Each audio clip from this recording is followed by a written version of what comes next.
కొత్తిమీర పచ్చడి చేయబోతున్నాం.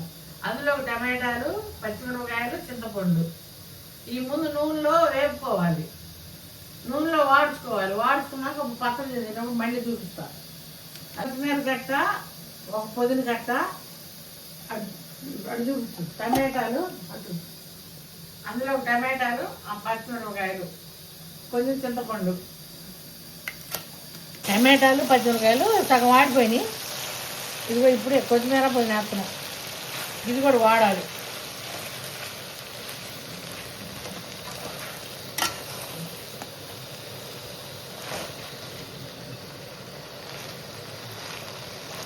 కాడంతో వేసుకుంటేనే బాగుంటుంది. ఆకు బాగుంటుంది, టేస్ట్ బాగుంటుంది కాడలు అయితే.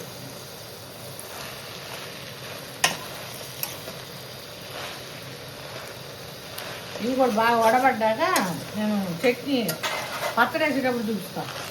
పుదీనా, కొత్తిమీర, పచ్చిమిరకాయలు, టమాటాలు వేగిపోయినాయి. ఈ పచ్చడి చేయడానికి అక్కడ పెట్టాను కదా, ఇవి వేగిపోయినాయి. ఇంకా దించేస్తున్నాను. ఇంకెంత చాలు, ఇది దించేస్తున్నాను. ఇదిగో మిక్సీ వేస్తున్నది. కొత్తిమీర పుదీనా ఉంది కదా, అది మిక్సీ వేసినా చూపిస్తా. దాంట్లోనే చిన్నులపాయలు,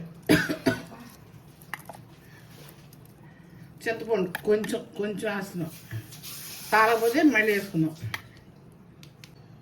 సాల్ట్ అది కూడా కావాలని మళ్ళీ వేసుకుందాం. వేసాను కదా, కొంచెం ఉప్పు వేయాలి, కొంచెం చింతపండు వేయాలి, సరిపాల. ఇదిగోండి ఉప్పు కొంచెం వేసుకుంటున్నాను. చింతపండు ఇందా సరిపోలేదు.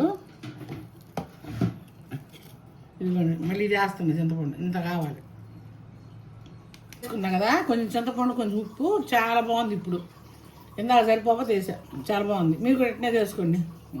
ఎక్కువ దోశల్లో, ఇడ్లీల్లో చాలా బాగుంటుంది. టిఫిన్లో, పెసరట్లో కూడా బాగుంటుంది, అన్నిట్లో.